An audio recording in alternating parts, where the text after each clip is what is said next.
That is perfect. I was cracking up. I was like, "Oh, you funny, funny." She is like my idol. You know how people look at Beyonce and they're like, "That's Mm-hmm. the best person ever." Mm-hmm. That's who I look at. She's a publicist, right? Yeah, her. That's her public. I thought so. That's funny because Now I this thing think didn't start right on time. It's tripping. We sorry. Facebook kicked it out. No. It's I'll just have to adjust it. Damn Facebook.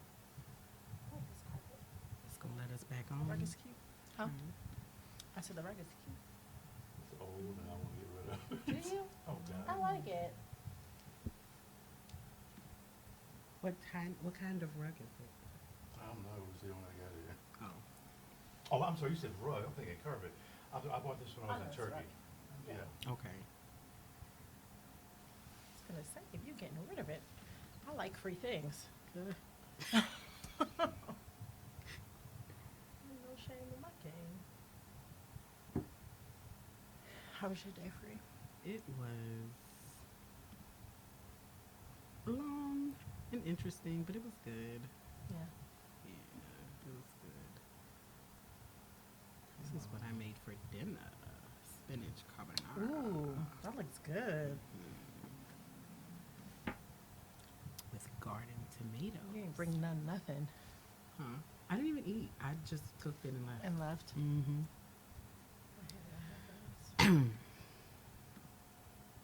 Absolutely. I don't know. You said what? Nothing trying to change my pitch. Before I get on here and sound like this. And everybody like, who is that guy? Thought you were gonna have Freda. Who's that Is guy? she a part of the LGBTQIA S&P And the community? MNOP. Every time I say it, I'm like, do I need to add any other letters?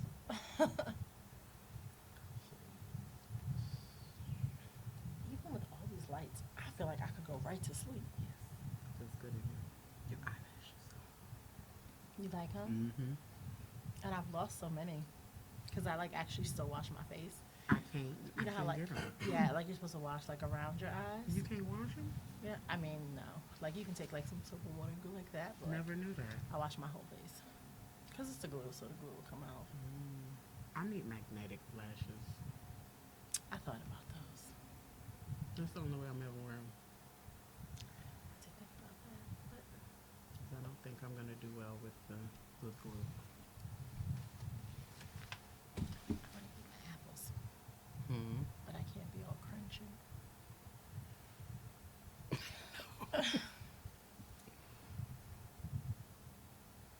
All right, let's see if it's here. I think I should flip my hair the other way, maybe?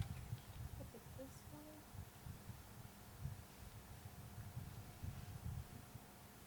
This candle light is confusing me.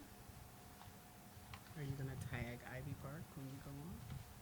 Huh? Are you gonna tag Ivy Park? Yes. No.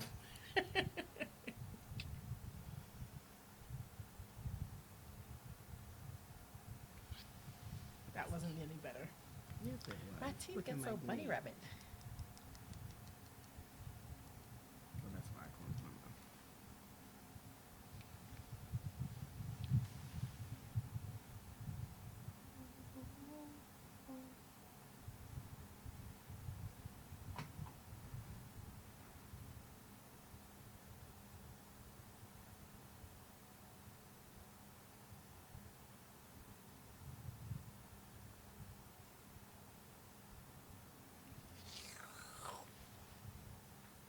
Did you just make a slurp?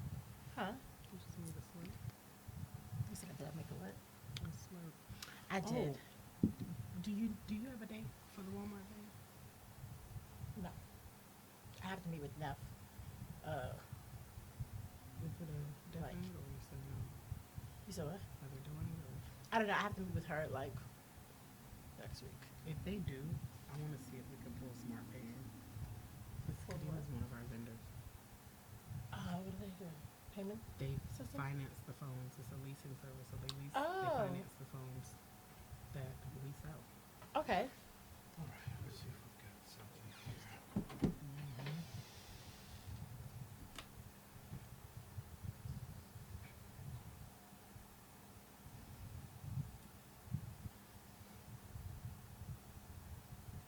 Yeah, okay. All right, so we are up.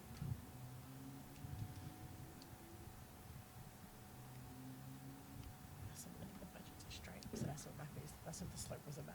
That's All right, it. ladies, you ready? We are. Mic check. Can you hear me okay? Yes, I can. I can too. Okay, awesome. And there we are. Okay, let's go and count this thing down. 3, 2, and 1.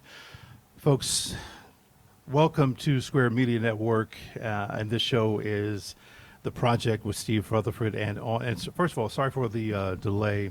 We had some technical issues going on, so I had to try and get through that. So we did, and we're finally on.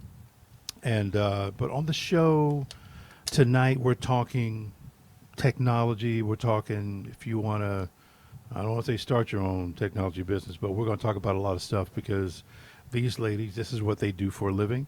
And we're going to kind of get to it. Ladies, how are you? Great. Good. Get closer to the mic for me. I'm like, good. I'm well. How are you? There you go. And so tell folks, first introduce yourselves, and then tell folks exactly what you do for a living.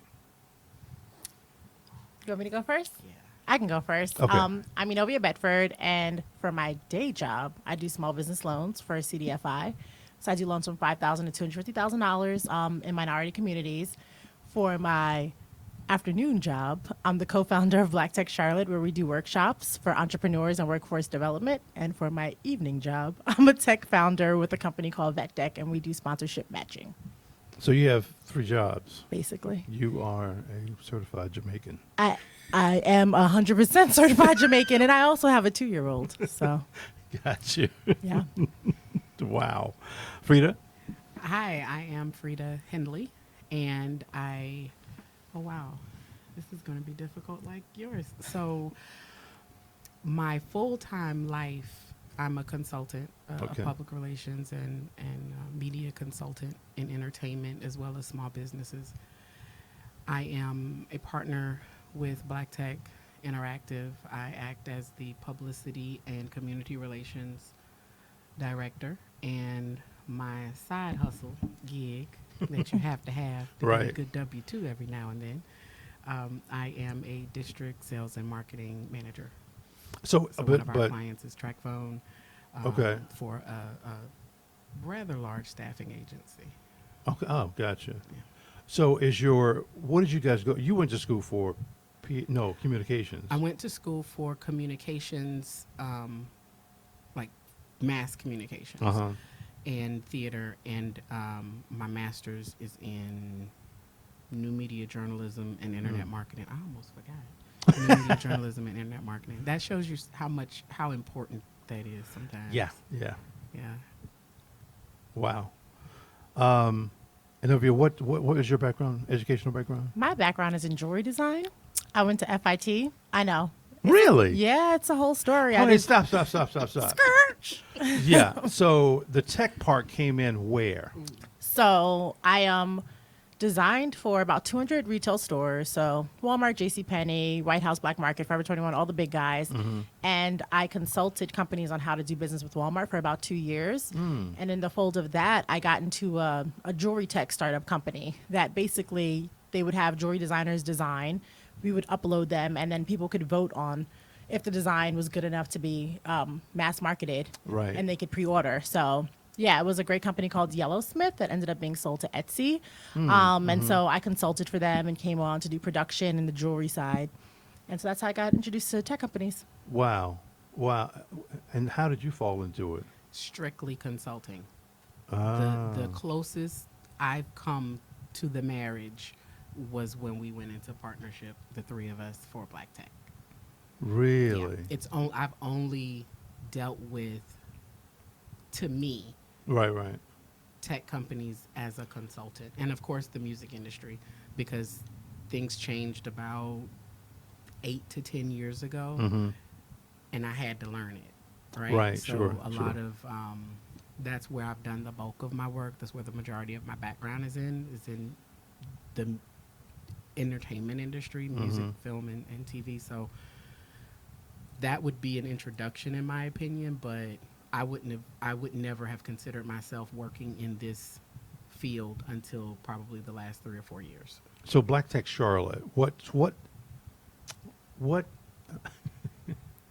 what is it? So Black Tech Charlotte basically started, I was marketing director at a restaurant group. Sherelle was at Google. So was Freda. Actually, Freda got my job because we were both interviewing for the same job. Oh, I didn't know that until like a damn year it, later. oh, damn I it, promise you, Freda. I Okay. probably would have been like, you know what? That's how we became connected. Sherelle was like, "Oh, I want you to meet this woman at the job," and I was like, "What job did she get?" But Wow. funny story, that's the best thing that probably came out of both positions Ah, for all three of us. Yeah, absolutely. The meeting right. was Yeah. the best thing. I wouldn't go back if someone paid me Right. unless I knew that I would meet the same people. Let me tell you guys a funny story. I was, this is my other business called Rutherford Media, and I went to a conference in New York at a huge PR firm, I guess. I can't think of the name of the company, but they're just ridiculously huge. They have their own building, the whole 9 yards. So they wanted all of these minority-owned companies to come so they could talk with them about partnering with them. And of course, nothing ever came out of it. But I did meet a friend, who's a friend of mine now, Daryl, and he and I kicked it off there. And so now we're still friends today. He has a podcast, and he's been on my show once. But anyway, when you mentioned that, brought up my memories of going to New York, and I finally met Daryl, and it was cool. So anyway, that was my story. Yeah, I feel like those things definitely happen for a reason. Right. So it was kind of like I was super pregnant. I was probably like 7 months pregnant. And it was right after Keith Lamont Scott was murdered. And I was pretty hysterical because I'm like, I'm having a baby boy. Like, Right, and, you right. know, like, so I call Sherelle, our other partner, and I'm like, what are we going to do to make an impact overall? And she said, well, let's just plan an event and see who's Black and in tech and see who we can get out. Like, Yep. you know, to brainstorm and figure out how we can get people in this, you know, Charlotte loves to throw around talk about how we have that certain sector of people who are not making, you know, a lot of money. So Right. how to get them What they better call them, jobs. underserved. Yeah. Underserved, yeah. Underserved. Yeah. I prefer underutilized because the talent is there. Right. They're just not looking. And so we decided to host an event. I was a marketing director at a restaurant group, so I provided the food. So my background is a crossover of digital marketing, and all the things blend together. They do make sense. Sure. My Yeah, history yeah. makes sense in some crazy, Yeah. God-ordained way. But we decided to plan this event, and I knew like 5 people, and Sherelle knew like 10. Like Freda had basically just gotten here too. Okay. And we had 125 people come. We were Oh, like, wow. right, that's Yeah. what we said. We were like, who are these people? Number Right, one. right. Number two, what do we do now? So we had 4 events that year, and we kept asking people, what do you need from Charlotte? So Right. like access to capital was number one. Better training programs. I'm from New York. Freda's from Savannah. Cheryl's from Seattle. Well, you're technically from here. But she I was raised born in North Atlanta. Carolina. Yeah. Oh, gotcha. I was Okay. born in North Carolina. Right. It's very Okay. important to say that. People get offended when they You- think yeah. that you came here That and is did true. anything. I'm like, yo, I was born in Fayetteville. Without It's okay. I without get it. permission. I get it. So Yeah. we have the Right, birth right. certificate. Yeah. If Trump wants to see it, we got it. We have So Freda was God. born in North Carolina. And so we were like, okay, access to capital, jobs. So the first thing we did in the first 6 months was launch a $100,000 fund for people who want to start tech companies or get into business where they can borrow the money to get their LLC, to get Right. like their, legal stuff set up.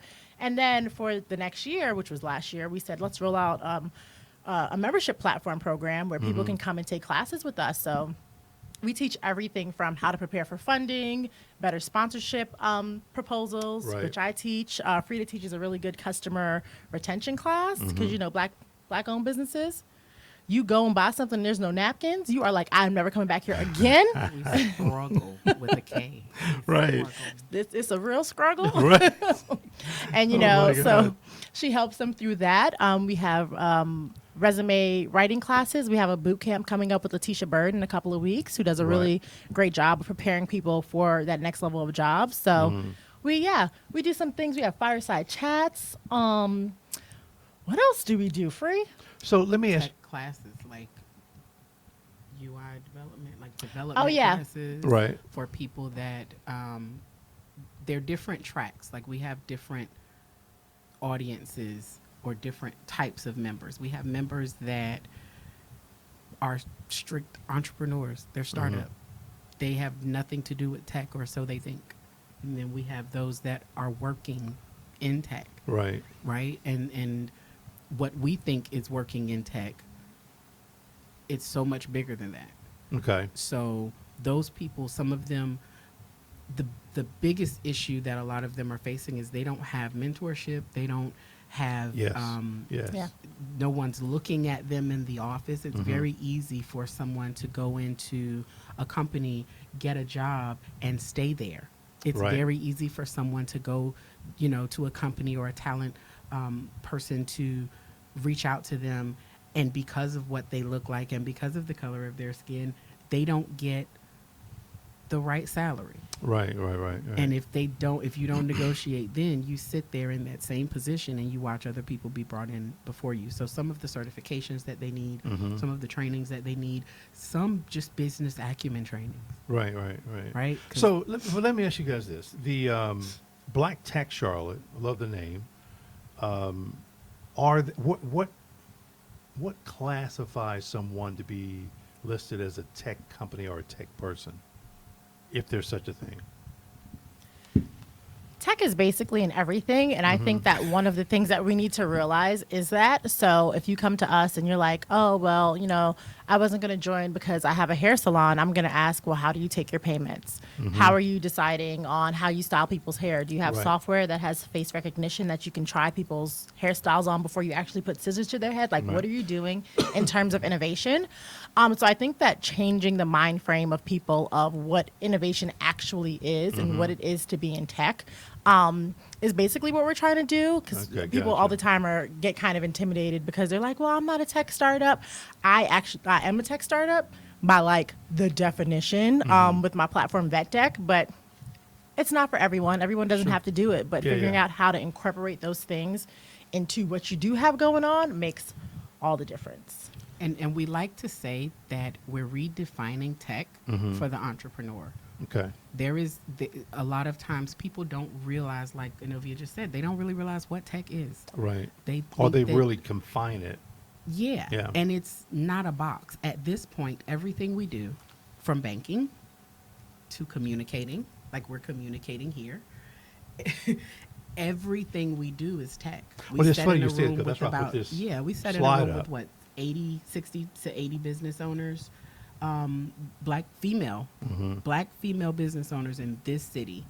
We were in a room with them, and if nothing else can be remembered for me, I would hope that they would remember, you must redefine tech, and you must have a definitive meaning in your head what tech is and how my business, in 5 years, every business in that room is going to be a tech business, or they're not going to be as successful as they could be. But in do my they opinion. know how to define that? No. I don't So, think so. but is that something that you guys would do? Yes. Yes. Have you done that? Yes. Yes. Okay. No, I mean, that's good. That's We've good tried. because a lot of Even people. for each other, Right. with Vet Deck. Like, Yeah. we had a moment on the phone, and I was in tears, like, Enovia.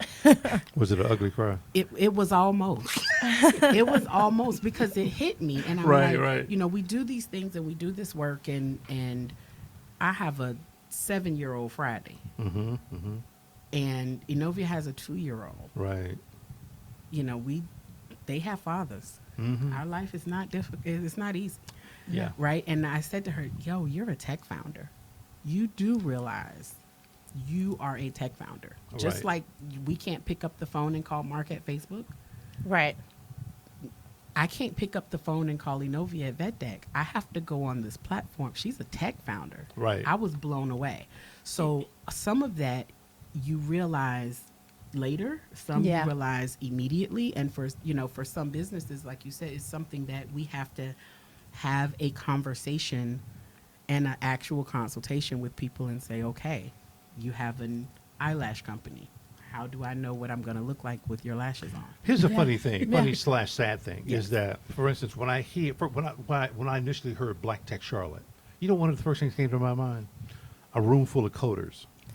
Yes, and that's what people normally think. We don't have coding as like a class. We Yeah. ran the Tech Charlotte program, and we brought coders in to teach it. And And partner with organizations. Yeah, that- yeah, yeah, Yeah. we send people to coding, and we do have some engineers. Sherelle was a Microsoft intern, so she has coding experience. Mm-hmm. I built my website, and I have no coding experience, and Right. this is like one of Yeah, same the here. couple of sites that I've had to build, Yeah, just because yeah. finding people to do exactly what I want within my And cost. small budget Oh yeah, yeah. is super hard. But back to what Freda was saying, just reprogramming us about how we look at businesses, because especially with vet deck, people definitely like slide in my DMs, which is okay. Right. But for me to get a client to sign on, I have to have so many contact points with them, and I feel like it's because I'm a Black female founder. It's like, we use software every day that we go and we just purchase. Sure. Like, even if it's new, you see an ad on Instagram for some new, software, and you're like, oh, let me get this. But when it's Sure. mine, people go to the website, people see who it is, then they go to my LinkedIn, then they go to my Instagram, and I'm like, wow, So okay, they're giving you a background check. a background check, and then I'll get like a Facebook message, or Right. I'll get a message off of the platform that's like, hey sis, which I don't mind. I'm like, show me Right. love, but also go to my site Yeah, and buy it. purchase. Yeah, buy it. Like, again. yeah, like, And utilize the platform for what it is. and utilize Sure, the platform. sure. Yeah. Let me kind of segue into something. Have you guys, have you helped out, I'll just say kids? What have you done for kids? So the Tech Charlotte program was really big for Charlotte. Right. We had 25 students that were taught how to code, back-end, front-end development. They were separated into groups, and they had to make their own startups. Right. So usually a coding program, especially a city program for as an internship, they're not going to teach you about entrepreneurship as well. Right. I handpicked the students. I was in the city building for 5 hours looking at applications and making sure that we had a very diverse population, because we did have those applications that were like, I'm 16 and I go to MIT every summer for an internship program. And then we Right. had the ones that are like, I work 2 jobs because, I have to pay my own car insurance. Right. So just making sure that everyone was involved. So they were trained. We helped them with their resumes. We got headshots for them, created their LinkedIn profiles, and then they had a demo day at Avid Exchange. And out of we had 24. Out of the 24, 4 of them received permanent internships. Right. I kept my intern, Ryan, who I absolutely love, who's going to college this fall to be an engineer. Right. And just being part of that, like, changing the trajectory of people's lives. We just participated in the WIN program that wasn't necessarily for young kids. It's Sure. more, I guess, what started like 18. And I got a call the other day from someone who shared it with a family friend.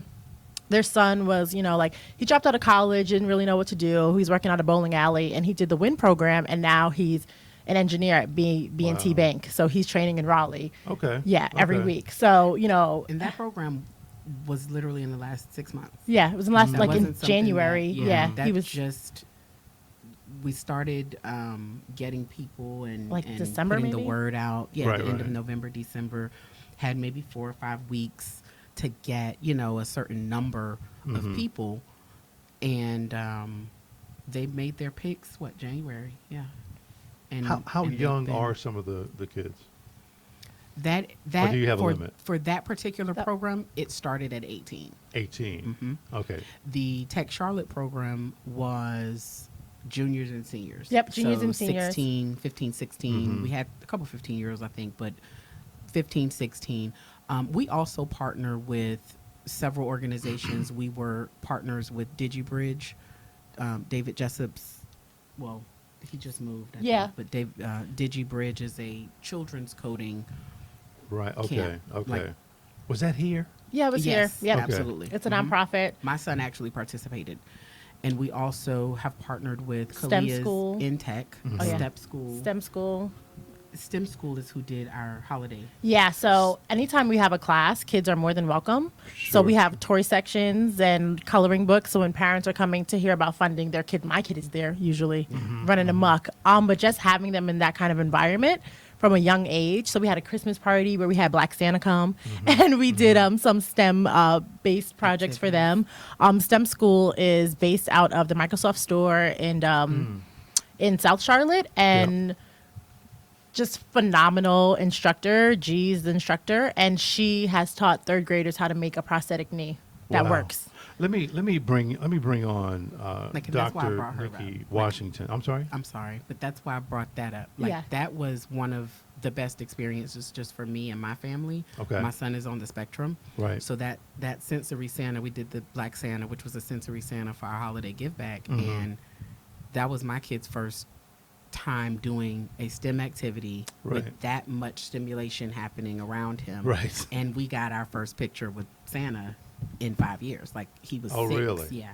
Wow. That was the first time, because a young person on the autism spectrum, there's no standing in the mall.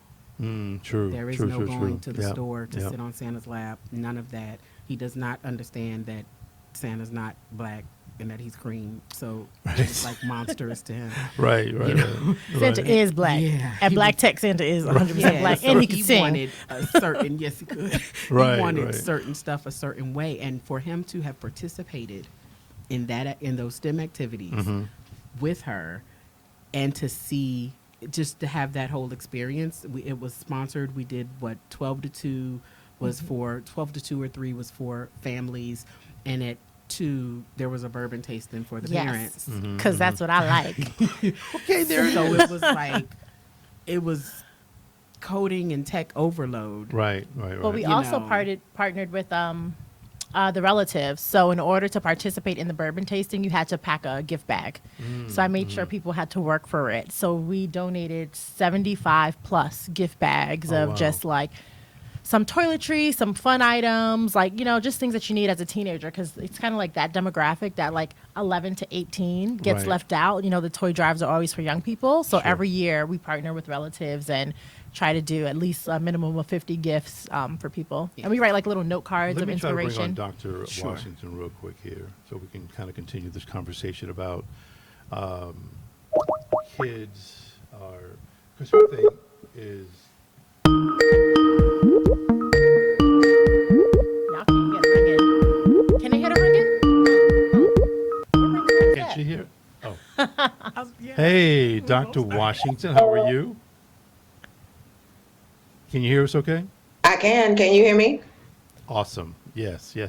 So we were talking about, getting kids involved in technology, just kind of in general.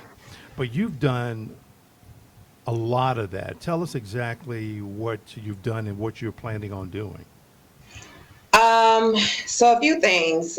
First, hello, ladies. How are you? Good. How are you? Good. I worked with a number of organizations at the K through 12 level to get more students into computing. So that started when I was at Howard, working with the Howard University Middle School, Washington, D.C. Public Schools, Google, and Exploring Computer Science to roll out computer science courses across D.C. public high schools and the Howard University Middle School. And then since I've been here at Winthrop, a lot of my work has been focused on development of K through 12 standards for computer science at the state level, and also national frameworks that states can use to guide their own development of standards and curriculum. In addition to that, some other work on fighting some of the things that are non-technical, but that students of color, specifically marginalized students, would face, like imposter syndrome, microaggressions, and other things that have nothing to do with the actual ability to computer. Wow. Do you see that there's a growing need for what you're doing? Absolutely. We're talking about at the industry level, the lack of representation of marginalized groups. So there's a heavy focus on making sure that those students are prepared as early as possible in K K-12 systems across the country. The issue, though, is that I'm finding now is that even if we are doing all of this work at the K-12 space, what happens when those students step foot on a college campus and they are one of the few, if not the only one, who looks like them?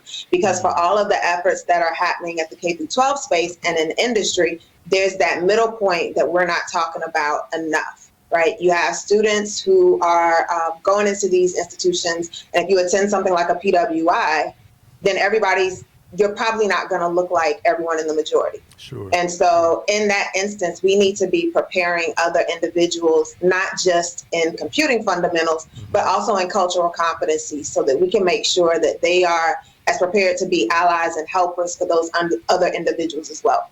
Are there organizations that you work with in the Charlotte area?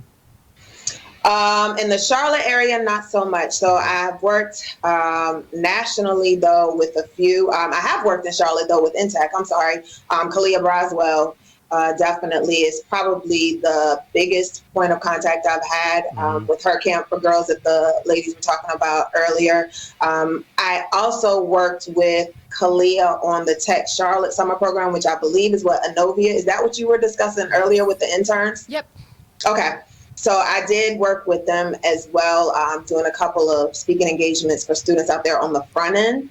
But there's a lot of resources that parents, even the average everyday person who's not in computing or the tech space, if they're interested in getting their kid into any kind of STEM or technology related field, they can quickly find ways to help them, even if they don't have that background themselves. Right. It's interesting because last year, one of the problems that people were saying is that they couldn't find programs. So Black Tech literally made a list of here are all of the summer camps for your kids to go to. And people found it so helpful and so resourceful. And it's kind of one of those things where, like, I know how to find it and you know how to find it. But a lot of people, it's Not the majority. yeah, it's like the majority here are really missing that connect. Was it an overload, though, for you? What do you mean? In terms of it was too many people? I don't think so. Oh, I okay. don't think I so. don't think so. But it was just interesting that, like, going through Facebook, we created it because people were like, well, you know, where's everyone's kids going for camp? And we kept seeing it over and over and over again. And my kid is not camp age, but I was able to find like 20. So we kind of pulled resources and we were like, let's just make a Black Tech, you know, List. where to send your kids to for camp. We didn't do it this year. We needed to. Yeah, we needed to do it this year I also. needed it this year, but we'll do it next year. Now, have you guys ever worked with Dr. Washington before? No, I'm looking forward to it. No, not personally, but she did speak to the students for our program. Oh, got you. Dr. Washington, thank you so much. I'm not going to take up any more of your time. Thank I know you're you. busy. I appreciate it, and we'll Thank talk you. soon. Bye. See ya. Bye. Bye. One thing that's really interesting about what Dr. Washington was saying is when you're dealing with young people, we put our box around the word tech. Of course, yeah. And we present it in a way that it is just coding or it is Right. just whatever. It's a singular thing, you mean? Yeah. It's very singular. Right. I think if we could get the message to parents that tech is in everything, Right. it wouldn't be as hard. It wouldn't be as hard to find stuff because some of these programs have caps of 50 students or caps of 35. That's why I don't Right. think it's too many. Okay, gotcha. Because if you have a list of 50 places that cap off at 50, you still have a whole community Right. that need access. And even like the Girls Who Code program paid like $1,500 or something this summer for young girls to be in their program. Really? And so that's one of the things that we were pumping out. Like, hey, you know, you might be looking for a summer job, get into this program. Like, fill out the application. So Black Tech Charlotte offers all these things. Yeah. We're basically a hub of information. Right. Yeah. right. Who knows that? We try to make hope sure everybody a lot knows. of Well, let me ask I you would this. say- Because Yeah. it sounds like to me there should be some kind of, partnership. What kind of partnerships do you have now? So And with who? currently, go ahead. No, not to end with who? So in the last, my son is 2.5. That means that we are 2 years and 7 months old. Airbnb, OFO Bikes, A lot of Fiverr. alcohol. Wait, Yeah, Jack okay. Daniels, Tito's. Get Yeah, those yeah. out of the way Yeah. really quickly. Fiverr. We were the first one to bring Google for businesses here, so we had them do classes. Right, Fiverr did right. classes. Fiverr is an Fiverr? Yeah, Really? Fiverr. Yep, we had a Fiverr class, and we have a Interesting. partnership Okay. with them. Yep. Okay. Yep, we have a partnership with the library. So we have a Black resource book collection at the Sugar Creek Library, and hopefully we'll be expanding. There are more than 200 books there. And when we went, there were maybe like 150 books. So we thought that all the books didn't make it, but people had been taking them out so frequently that they had to order more. Right, so that was a right, really right. exciting thing because nothing like that has been done in a library where it's like, hey, if you're a Black business owner, here are your resources. Sure. And this is a section for your children. Yeah, to there's kids' come books there. to understand Mm-hmm. what you do early. How important is technology to people of color? How important should it be? It should be very important. It's definitely a game changer, especially in terms of innovation. Like Right. everyone is like coding, but we're late. So it's kind of like we need to get in front of that curve. Like, what about AI? Like, are you trying to teach your kids machine learning? Like all of these things that everyone I else was just is gonna talk doing. about AI, yeah. Yeah, we're still behind the curve. So just trying to get people involved on a larger level to start looking at other opportunities. Did you see the 60 Minutes piece on this guy that was in China, I think, and he's like an AI guru.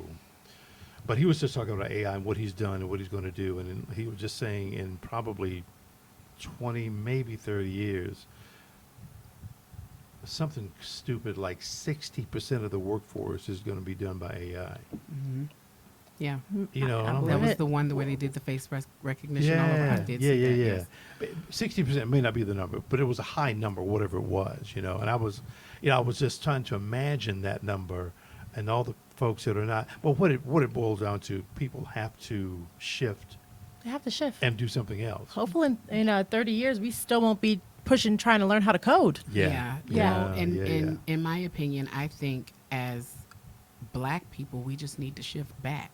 Okay, shift back Yeah. to. We're geniuses. Oh yeah, okay, yeah, I got you. You know, if you really look at engineering and you really look at where all of this came from and Yeah. civilization Yeah. and all of this, Black people built pyramids. Yeah. Those were Egyptians. Mm-hmm. They're still standing. Oh yeah. You know, so all of these in our society Mm-hmm. wasn't necessarily because we weren't involved. No. It's because the story wasn't told correctly. That's So if we exactly shift right. back and tell our stories correctly, Yeah. and change that mentality, Yeah. you know, that you were talking about, where it's like, hopefully in 30 years we won't be learning how to code. Well, hopefully now Mhm. parents are downloading apps and getting their young people involved in all of these programs and Right. and having these conversations and bringing Dr. Washington in, you know, Yeah. because that needs to be. My son has coding apps on his devices just like he has reading apps. Wow. They go hand in hand And with he's his 7? vocabulary. No, Yes, he's 7. 7, He'll be okay. 7 Friday. Wow. So they go hand in hand with vocabulary. For baby shower gifts are links. And your I think that's subscriptions. awesome. So you either I give give a stocks. link. Yeah, she does stocks. You either give a link to this subscription for this service, or I do the baby bullet, which is you're making your own food. Right. In my brain, if we continue to be dependent on what we were told, Right. we'll never rewrite the story, and we're always going to be behind. The whole idea, Right. in my opinion, was for us to be behind in the first place. Oh, of course. Absolutely. And I think that if we get rid of the fear of doing hard things, Yeah. because a lot of it, I go on Instagram and I'm like, oh, more lip gloss. Oh, more candles. Oh, more skirts. Right. Oh, Yeah. more of all of the same things, Right. but nobody is saying, hey, let's figure out how to make the tags that go inside of that shirt so everyone else who's already selling them can buy those from me. Right. Hey, how do I Right. make the container so everyone else selling these things can come and buy them from me? Or a So- color creator.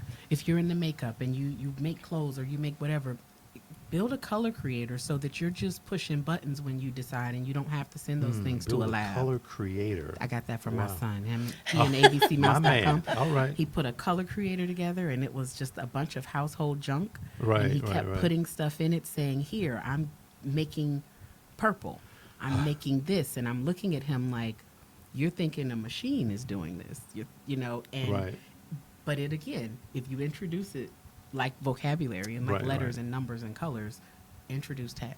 Even I have That's a very client good. now that has she did my eyebrows and my lashes. Hey, Diamond. But Thank you, Diamond. yeah, thank you, Diamond. I was meeting with her last week, and she makes makeup, so you can go to her and take a lipstick making workshop, which is all science. My niece does that. Really? Yeah, she was on the show on a different show. Well, let me just say this. This network has 4 different shows. Okay. Last night was Deluxe Podcast Show, and she was on that show Oh, I saw her picture.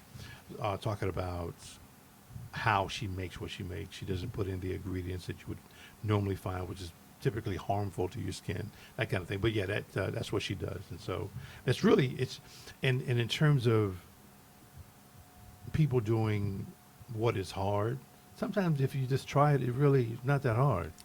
It's really. However, what I mean? building vet deck was hard. Building vet deck was a lot harder Yeah, I than don't mean making everything. jewelry. You're right. Let me put that out there. When I was selling jewelry and making jewelry, I'm like, oh, maybe I should go back to that because that was a lot easier than this. Yeah. But yeah, for with Diamond, so she, people keep searching her site for foundation and she can make it. But I was like, well, let's add the tech component. Let's make it so that people can upload their picture and then you can match it and make it custom for them. Yep. So that makes it a whole different product. It does, yeah. So just thinking in terms of innovation and how we're moving to that next level and moving that dial, and not everyone doing the same thing. Right. I agree. It's funny because on this slide, I've got where is technology not? And you can, I've just didn't include those things, but technology is everywhere and in every single thing. A lot of people, when they hear technology, they think, oh, smartphone. Okay, yeah, that's true. But it's so much more than that. Then they think, oh, smart TV. Okay, yes, but it's so much more than that. So much more. It's in farming. It's in heavy equipment. It's in automotive. It's in whatever. It's in everything that we do. Yep. And so many folks don't even look at it that way. And there's a job for it and everything that you do. I designed sure. jewelry, and I did not know how to draw. So when I started designing, I was fresh out of high school, was going to go to college for culinary arts. I didn't do that, and I needed Right. a job. There was a jewelry design company close to my house. I interviewed to be the receptionist. They hired someone. I harassed them for like weeks, and they were like, "Well, we have a position open." Okay. Yeah, basically, they were like, "We like you," or "We get." I was like, "I need a job," and they had a position open in a design department. I was like, Right. "I'll take it." So I would scan samples and send them to like 579, Forever 21, all those kind of companies, and things are from China. They would break all the time, and I Right. went to my boss and I said, "Hey, instead of me interrupting you all the time, just teach me how to fix it. If you could teach me how to fix it, you can do your work, Right. and I can just bang it out." So we sat down for a week. He taught me how to do everything, and then I was like, well, if I could fix it, I can make it. Yeah. So I made a pair Yeah. of earrings that I was wearing around the office, and the CEO came and he was like, "Oh, where'd those earrings come from?" And at the time, I didn't know any better because I was all of like 19. Right. And he's like, "Where'd those earrings come from?" And I was like, "Oh, I made them." He was like, "Take one off, make a copy of it, put it in the line." And by the end of that week, they sold 50,000 units. And I was like, Wow. oh, maybe this is what I should do, but I can't draw. So I went to FIT. I still couldn't draw. But I taught myself how to use Photoshop. So I would Right. design in Yeah. Photoshop. And this is 15 years ago. Wow. So I made myself a jewelry designer in a very tech way. So even to get into FIT, my entire portfolio, I didn't draw a thing. It was, and that's why they let me in, because I used more than just drawing. You I went like beyond that, I went yeah. beyond it. I taught myself how to use a CAD program, so my designs were already 3D. Yeah. I did a whole carnival motif where I did like a feather. Wow. They've never seen anything like that, and that's why I ended up getting into the Brilliant. school. We're brilliant. I Yeah. mean, Yeah. People, Yeah. we're really brilliant. And so I taught myself Photoshop, and every job I ever had, I was like, I can't draw, so if you expect me to draw, I'm not going to do that. Yeah. But these are my skills, and this is what I can do. And even designing, like at FIT, there are people who could look at something and be like, oh, in this I see da-da-da-da-da. And I would look at the recap, and I'm like, oh, she bought that in turquoise? Okay, so for holiday, let's make it transparent berry color. Right. Let's make it a 3-piece set of bangles. Let's make it a ring. Let's make it 3 earrings. And that's how I designed. So all of these really good designers, stuff wouldn't sell. Right. And so tech has always kind of been around and Right, right. making myself, think outside of the box. Well, that's what you have to do, though. That's what and you for have to some do. people, it's already in them. It's already in you. It's in you. I guess it's in me too. But that's really important that it's already there. It's and trust me, it's helpful. And if it's not, alignment is ideal. Right. It's the Right, right, most right. important thing that you can ever do is align yourself and surround yourself with people that are as smart or smarter. Right. That's exactly And right. if you know what your gifting is and you Mhm. know what you're supposed to do or what you can do, I don't have any issue saying what I'm not good at. Right. Enovia has no issue saying what she's not good at. Sure. She'll call me, hey, you have all the words. Look at that paragraph. Literally, that's what I say. Hey, you have all the words every single time, Freda. You have all the words. I have You're none. the wordsmith. Come on. Yep. You know? Give me the words. But we know what we're good at. Yeah. And if you align yourself with people that have that, then your idea or your drive or your need Yeah. you can go to a consultant and pay an hourly fee or pay whatever, or connect with them, Right, barter right. with them, Yep. so that you can make. Nobody does everything on their own. No. And I think that a lot of entrepreneurs, a lot of people that look at tech or think tech, think that they Mhm. think you just go to sleep and that person, they already know. Right. They already have it. Right. And they just Right. wake up and open their hands, and this Yeah. flower And of it's magic. success is just magical. No, it's not. Nope. It's, hey, I need this, or I need somebody to push me and Yeah. remind me, or I need accountability, So true. or I need your skill. That is, oh my God, it's so I'm true. not going to open a business that does anything dealing with partnerships. As of right now, I don't take clients. If you want Mhm. sponsorships and and partnerships, you have to use VetDeck in order for me to deal with you Okay. That's or it. have a budget. So You VetDeck gotta is use what? VetDeck. Is VetDeck the conduit? No, so VetDeck is my company where I basically shred people's decks apart and build them shiny and new to how brands want to see them. So I'm sorry, say that part again. You do what again? I shred people's decks down. So I look at your deck and I'm like, oh, this is not going to work. What is a deck? Rewind. So a deck is what you use to pitch for sponsorship. Okay. So it's like your sponsorship wasn't- proposal. Yeah, I'm thinking, We would say proposal or presentation. Yeah. right. So for you, it's a deck. Tech world, you say deck. Gotcha. Okay.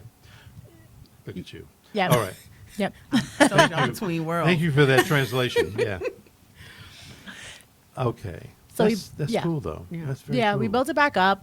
That's what I did for Black Tech, and I've been marketing manager for beverage brands and alcohol Right. companies, and yeah, so I'm really good on that end. You help them to make, you help it to make sense. I help it to make sense for the brands and help them Right. target the brands that they actually need to be Sure. working with, because people are like, oh, Coca-Cola got money. I'm like, but do you like Coca-Cola? Right. They're like, right, no, I right. don't. So then don't ask them for money. Exactly. That's true. So, getting people to think about it that way. And also for us to work on longer term partnerships instead of like one off. I'm having this event and it's the best event ever. I need $25,000 to throw my event that I've never thrown before that I don't know how many people are really going to show up for. And instead say, okay, you've thrown events. What does your next 12 months look like? Let's let's find a partner that you can work on it with for the entire year. Sure. So just sure. getting us to think differently about what sponsorship is, what it's used for, and how partnerships can work better. Let me read this little part. I'm not going to read the entire thing that's up on the screen right now, but I'll go for the second paragraph. It says, interestingly, Google, Microsoft, Facebook, and Twitter, according to the company's diversity reports, are on average 56% white, 37% Asian, 3% Hispanic, and 1% black. Now, you guys, you didn't stay in those spaces very long. If you ever, you said you worked for Microsoft or something, or no? Yes. Sherelle did, but I work on partnerships with all of those companies. Yeah. And Okay. Do these numbers even look remotely right? yeah. Yeah. Yes. Why? Very right. So They're right. why are we not there? Well, there are a couple of different reasons. Okay. Right? The first, I think, and Enovia said this earlier, there is no such thing as underserved. There is no such thing as we can't find talent. Right? Mhm. Who was it, Amazon that was coming or thought about coming Right. to the Charlotte area. And what did they say? We're gonna need the talent. Yeah. What we need is not here. The talent is here. Right. The talent is around. The talent would come. You don't want that type of talent. The people who are in That's what it certain is. positions. Oh. And I could say this. I'm not a tech founder right now, so I don't. have I'm to still deal with these you. I was letting you handle it because you're going to be way more politically correct about this Yes. than I am. So We have to keep that publicity, that brand clear. over Right, here. I get it. I'm I gonna say get it. something But, still though. no, they don't want them there. They don't want them there. You would think that you would walk into one of these companies in their super tech environment, right? With no walls, glass meeting Yeah. meeting rooms, Ping pong tables. ping pong tables, basketball courts on the inside. You would think you walk in there and they want diversity. They do not. Because Wow. you have to understand that typically these people are super smart and they're not very sociable Right. anyway. Right. Yeah. Right? Mm-hmm. I'm doing research for a company that my family just started, the Just Us Group, and it's concentrating solely on advocacy and education as it relates to autism and Asperger's in the Right. Black and brown communities. Yep. Well, these are the people that work in those offices. Mm. They already don't know how to socialize. So add a brown person in there, Yeah. or add that 1% black in there. Mm-hmm. Not only do you not know how to talk to that 1% black that you have working, you don't know their capabilities. Right. You're afraid of their capabilities. You entered into this space straight from streamlined, from either your high school or college where you got an internship because you had access. Mm-hmm. So you did all of your summer internships at I'll say Twitter because I don't know people there right Yeah, now. well, Leslie Like, Miley we've dealt- came and did, we've dealt yeah. with people there, but I don't personally know a person. So I'm going to say Twitter just Sure. so that, for the sake of being politically correct. Right. So say my manager, if I worked at Twitter, my manager came straight from high school, did all 4 summers internship, 15 years younger than me, Mm-hmm. walked into a job, gets paid for everything that he or she does. Why would you want someone of color who is absolutely brilliant on your team and you might get information that you didn't know before? There is a possibility that someone in the room may be smarter than you. Right. And that is very painful because the 10% still own these conglomerates. Right. So that's scary. Yeah. First and foremost. Sure. Like, honestly, that's just scary. And I empathize with that. I have a whole lot of, I'm going to use their line, I have a whole lot of white friends. So I empathize. I know that it's scary. I know that the talks of reparations or even when we come into having these types of conversations, they're extremely petrified Sure. of talent coming into a space, because once that talent supersedes yours, you don't know what your destiny is going to be. Yeah. As opposed to just having the conversations, utilizing everybody's giftings and talent, and making everything bigger. It's funny. I liken that to remember that movie, with the 3 black women, Hidden Figures. Hidden Figures, Mhm. where old girl was doing her thing up on the board. Her boss, who was played by Parsons, did not like what she was doing because she was much smarter than he was. Yes. And we just had the anniversary this past week. Did we hear anything about either one of those ladies? I think I did though. I didn't. I didn't. And I But it watched a was- whole lot, but I watch a lot of ABC. I watched a whole lot. I watched the special. Right. I DVR'd the special to go back, and if it was a mention, it was very, very brief. Well, I was gonna say I think what I heard was kind of Everything muted was about though. the men that walked on the moon. Right. It's all right, about right, the men right. that Yep. walked on the moon. Yep. Shudder to think, right? Like the hyenas in Lion King. Woo. Right. If a black person participated in that, and we continue to talk about it as if it were a part of history as opposed to a blockbuster movie. Mm. That's why that 1% is there. Mm. And even if it increases and we are in these rooms, nobody really listens to us. So it's like, we fight hard to get in these rooms, be at these tables, no one listens. And for example, it's the same thing in the funding world. So when I got here, I worked for a company where I did events that were very Shark Tank style. My Right. first event was, I'm going to say 98% white, because I got with Henry Rock and told his boys to come and pitch for the investors. I was like, Henry, whoever comes, give them to me and I'm going to send them up so they can Right. know their faces and Yep. get used to this. And it was because I used the company's database to invite people. Right. So when I talked to the CEO and I was like, hey, we have a problem here. Like, there aren't any black people in your database to come to these events. And it was I launched a 25th city. I was the only black person and the only woman on the team that was in charge of a city. And he was basically like, never thought about it that way. Like, I advertise where I know how to advertise. He never thought about it. Never. Not even He that never way. thought about it. Right. He never, and he's one of my mentors, and Yeah. I appreciate our conversations. He invested in Part Pick, which was one of the first black female unicorns that we had, because I'm like, hey, we're out there. Yeah. And so like conversations, like he never even thought about it. And he said, well, what do I do?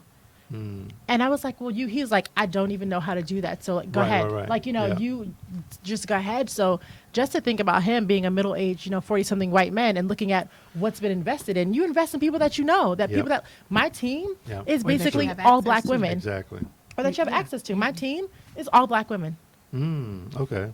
Because I know what our capabilities are. So if you're a white man and you think that only capable people are white men, that's who you hire. That's exactly right. I have 2 guys on my team. One's black, one's Indian. But for what I need to get done and who my target is, that's, I'm working with who I know. And I feel like once we start doing more of that on high levels, listen, I am a fan of nepotism if it's my own. So like I will put my son in every position possible that I can to win.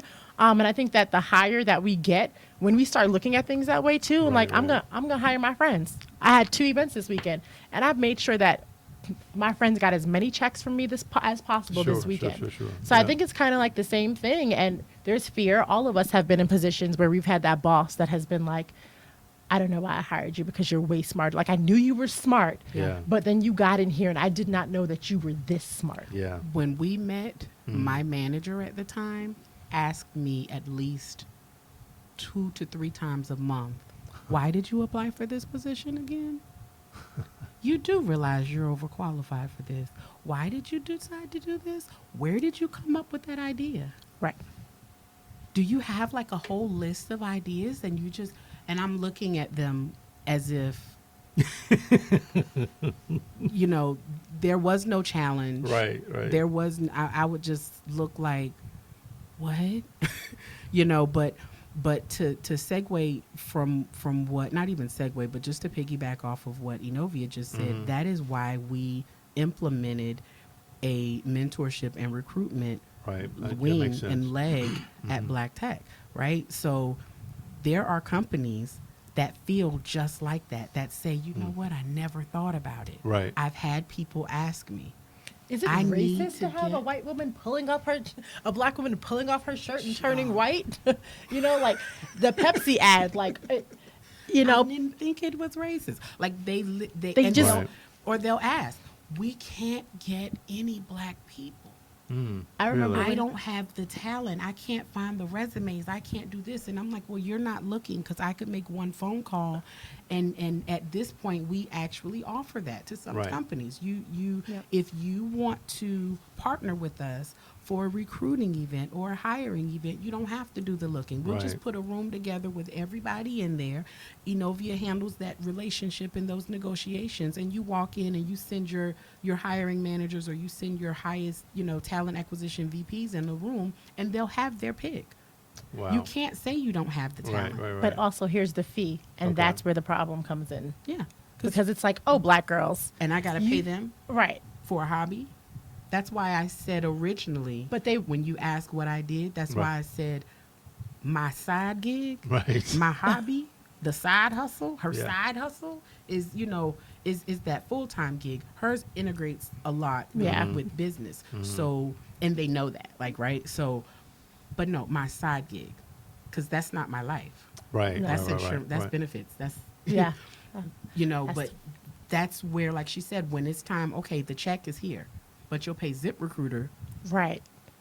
Or you'll You'll pay pay- a recruiting company, Right, and it's right. and that's another thing but you off won't get black topic. talent. Yeah, but yeah, for yeah. Black Black Tech, talent. one of the people always think that we're a nonprofit because of the work that we do, and we're for profit. We have a sponsorship arm, we have a contract arm where we consult people and we consult cities, and we Right. have recruiting. So when they come and they're like, well, we need Black talent, it's like, well, here's the prices. Pay, we'll put the ad out, we'll host the event. And it's like, whoa, you don't just want to do this to help people? Absolutely. But you're looking for engineers to pay $140,000 a year. You can surely pay our fee. And you Yeah. pay a talent acquisition VP, or not even VP, manager, $115,000 a year to sit on LinkedIn and find resumes. If you would like to find great talent, we're here. Wow. So all right, here we go. So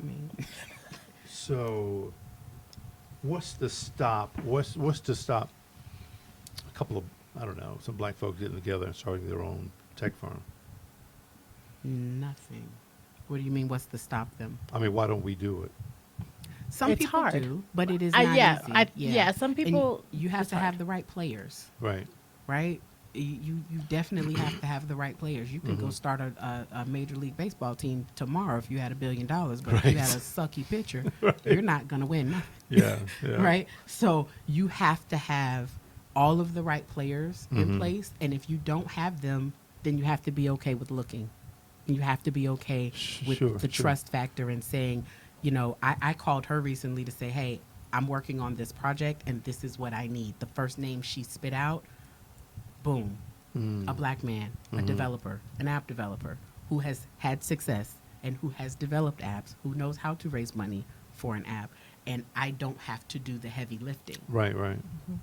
You know, but if I wanted to wait 3 years, or I wanted to do everything myself and beat my chest, you know, and hear me roar, then I would, you know, go and have to learn all of those things that someone else already does well. Get the Interesting. right players, get a budget, get with a great consultant if you don't have one in your team, Right.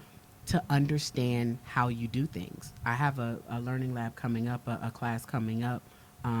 Two. One is, what's the big idea? Because some people's ideas aren't the best ideas. Yeah, that's true. And That's true. some, the way we think of them, if we think of an idea, what is your big idea? So if your big idea is to bottle water, okay, that's great. What's going to be different about this bottle of water that I'm going to want to buy versus Right.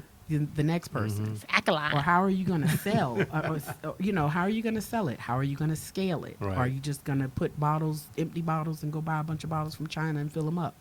What are you going to do? So that particular class is going to be how to hash those ideas out, how to brainstorm, how to look at them. And then there's another business acumen. What do you do once you get everything in place? Yeah. Do you slide into Enovia's DM, or do you slide into Sherelle's DM and say, hey, you got 15 minutes, I'll buy you coffee? No. No, you slide 15 in and minutes you're is like, worth a little more than coffee. they're boo. like, I have an idea for this app that I want to develop and I need to raise $1 million. So that's what, honestly, the problem is budget and people Right. not understanding what this money is for. Yeah. Because that's what we get. Right, It's right. like, I got this app idea and I just need to raise money. And then when I'm asking you questions and poking holes in your entire idea, it's like, well, but I still need to raise $1 million. And I say, for what? You know, because people watch Shark Tank and they think that that's what Yeah. raising money You is. have holes all in your shit right now. So it's, Yeah. Right, go back yeah. and Like, rethink it's it. not a good idea. This is But actually a that very white tech bad company idea. You go to is going to do the same thing, and they're Mm-hmm. going to charge you for it, and they're going to call it risk management, risk development, and Right. risk research. They're Right, going to right. see all of the risks that you have, and they're going to charge you an ass of money to do it. Oh yeah. And what you would have regularly paid for an hour consultation that you really didn't want to pay in the first place. And I also think access and development of founders is a big issue. Like, so right now, since I'm looking and I'm like, I don't really want to raise money because one of my advisors, who I mentioned before, is like, you don't need to raise money. Like, you know, build it, you'll be fine. And that's how I'm Oh, really, okay, yeah. okay, He's like, your, you know, clients are coming in, just keep building, which I wanted to do. I didn't want Right. to have to raise money, but even some of the incubator programs, I was looking at Y Combinator for those out there who are looking to be a tech founder. The way that they're set up is that they take people who don't have ideas, right? So, right, because they're interested in developing founders. So you can have an idea, you might not have an idea. Hold on, wait. They're taking people who don't have ideas. So here's the Like a thing about body? that. Like what? Here's the thing You're about that. developing the founder, though. You're developing the founder. entrepreneur. Yeah. Okay. But here's the thing about that. Okay. When I look at those who are accepted because they're good founders, none of them look like me. So the people who look like me that have been accepted all have businesses that are working. Right, So they have right. they have a some proof. sample Yeah. application from Dropbox is somebody that's gone through this incubator. And I because I'm looking, to apply. So I'm looking to see who one of the companies that I use now, I know that they went through it. So I just started a conversation like, hey, can you tell me about your Right. experience? They, there's a list of like the women-led companies, and I'm looking at Dropbox's application, and I'm like, this some bullshit. Like, if Right, I right. ever put in an application like that with my black female self, I'm letting you know right now, it would not have gotten that far to become what Dropbox is right now. At all. Wow. It was basically like, trying shit out. Like, I can't answer an application like that No. and be no, taken no, no, seriously. no. Right. Exactly. So I And think they that get answered and they get funded. and they get funded. And so, having more programs like that for us But I guess that I'm not supportive. that have high dollar amounts though, because you can go through an incubator and get 10,000 and 25,000 and 50,000, and get some decent connections. But to be at that level of growth, a lot of us don't have access to it. So when you talk about why can't we just get together and, do this? Not enough of us have done it Right. to show the blueprint to whoever's coming up. So we can do it and we can try and we might be successful, or we might create, a face recognition, system and get bought out by VCs who sue us later. Because that's what's happening right now. Really? Yes. Yeah. And sue didn't you think after about you've that. created the whole thing. But now, you're getting sued for the Uber rides that you took and the flights that you booked through the company you built because VCs came in. So unless there are, funding sources God. from black VCs, which there are, Right. who are looking to develop that talent, it's a hard road of, just let's come together and start this thing. I say Right. that a workaround is going after some of these city contracts that we have that are untapped, getting 20 people together and buying this daggone truck that does the lines on the highway for 85 for this contract that I don't know if it's been filled yet. Right. Or Yeah. getting together, and one of my clients for my day job has a plumbing contract on the airport project. So they're doing the restrooms there, and they need a plumbing company to come in and put a pipe from one side of the airport to the other. I know how to hire subcontractors. Right. So But more. that's how you build capital. That's how you right. Exactly. So more You of build a those team. opportunities of getting 10 people together to buy that block, and build those buildings and start a factory and beautifying your community, making your school systems better is how we get to the point where we could actually have groups of people coming together and be like, all right, we got this 5 million. Let's start a Right. fund. Let's make some more Interesting. founders. Interesting. Damn, I had another question. Sorry. But no. Please don't be sorry, because you guys are great. Damn, what the heck was I going to? Someone said that Dropbox app reminds them of how Airbnb got into the Y Combinator, learned about it from how I built this podcast. Yeah, their application, go read it if you have a chance. I was like, this is what y'all, yeah, Really? okay. We lack terminology, language, confidence, and access. Wow. The terminology that people use to put those simple ass decks together Right. or applications together is that sometimes that is the difference. But you said wants a you said that was 15-page simple though. Exactly. Sometimes simple people are reading it. Oh well, good Like point. Yeah. Honestly, look at the percentages that you said earlier, Mhm. and then let's Yep. look at who and what we're dealing with. Right. Right.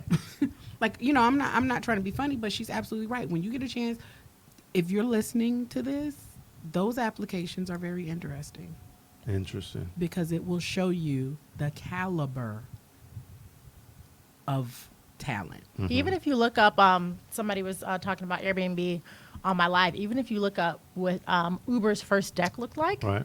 it was so basic. It was like, we're like taxis, but we're not.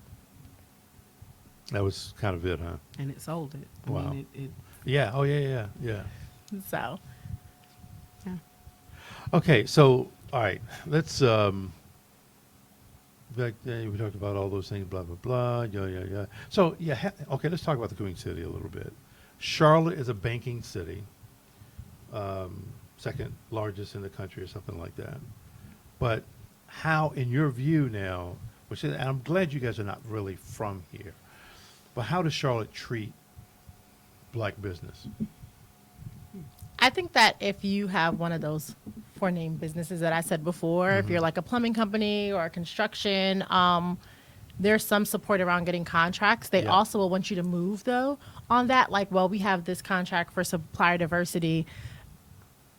You know, we can Right. only give you 50,000 or something. You know, or it's kind of like they put you in a position where you're like, well, do I actually want to take this contract because I'm going to lose money if I take it? Right. Right. Right. And I don't want to For the do something for the relationship. look. Yeah, exactly. For the relationship. Like, I want to actually make money.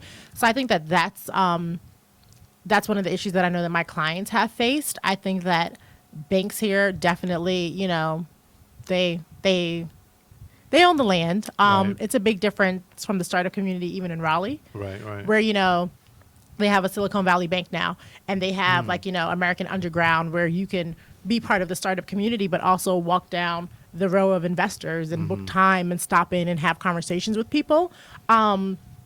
Banking in general, when it comes to small business loans, 85% of small business loans are denied. Yeah, So yeah. when you look at numbers like that, and it's, you know, supposed to be for, you know, communities here and small businesses, there are some initiatives around it, not enough for me. The city is doing a good job with like the AMP program, but again, that's more for like one of my plumbing client is in that program, and it's Right. more, you know, hands-on kind of blue collar work. Would I- Traditional businesses. Traditional Yes. businesses. Like I wouldn't go into the AMP program for vet tech. Right. You know, it's there aren't really any programs for me here to go into for my company. Yeah. So, I mean, yeah, And I'll say this: if you ask how does a city treat its black business owners, that's really relative to what the black business owner wants. Yeah, it is. If you're okay with a $5,000 or $10,000 grant, or you're okay with, you know, different projects or budgets that you don't necessarily get access to, and you're Right. not communicating with your council members, and you're not, you know, you're not, you don't have an ear to the nucleus of the city. Sure, If you're yeah. okay with that, then I could understand how some black and brown business owners are like, hoorah, Oh, yeah. yeah. you know. But like she said, VetDeck wouldn't, they're not any programs or many programs that would benefit her. And I was just going to say, though, you have your typical business, your plumbing, like you were Yeah. saying before, your Construction, construction, your cleaning, your IT. yeah. Yep. Those are listen, those are staples. They've been around for a while, and they can get quite a bit of business. But Yeah. if you're outside of that, Yeah. you can forget it. Trust me, I've had a difficult time. And even in terms of city support, like we did a great job on the Tech Charlotte program, and they loved it. And they were like, we want you to run it full time. And when we asked for budget, it was kind of like, oh, we're not going to give you money to run our program. You have to go and raise the money. And so we gave it back because, you know, it's just that kind of thinking of this is important, and we're pretending it's important in the open, but it's not important enough. Right. Because we wanted to quadruple the program. We wanted to do 100 kids, you know. So like Wow. Ally Bank took kids. Avid Exchange took interns. Ally took 6 interns. You know, we were setting it up for Credit Karma to take interns. So starting the pipeline that early on, and even partnering with Girls Who Code, so those girls will be ready to go into the Tech Charlotte program in high school. Right. That takes money, but they have 1,000 internships, you know, every summer. And only 25 of those were for tech. We had 25 students out of 900 and something. There were students at the police department. There were students who were arranging flowers. There were students who Wow. were at law firms. And it's like, so when Amazon comes in 10 years, we're still not going to be ready. And we gave you the opportunity to get ready. And, you know, we Yeah, essentially had to those- give you back a program because budgeting, you couldn't figure out how to budget that. So in terms of supporting tech community in Charlotte, everybody says, yeah, I know she's going to yell at me later. I don't care. But everybody, Not. because everybody, you know, loves Black Tech Charlotte and love what we're doing. Black Enterprise just gave us the Community Champion Award. And everybody's Right. like, we love Black Tech, but nobody's putting that support behind us financially that we need. So everything that we're doing, our largest funders came from outside of Charlotte Right. for a Charlotte Right. program. Yep. So I busted my butt on all of these national partnerships Yep. to keep us going when we have a city that says that they love us, and we have this person that says that we love us, and everybody loves us. But when it's time to get down to it and say, okay, we need this much money to continue this programming or protect Charlotte, it's like, oh, Yeah, they Yeah, have they to love Figure you it with- out. leave to get Love the you bag. with a caveat. Yeah. yeah. Wow.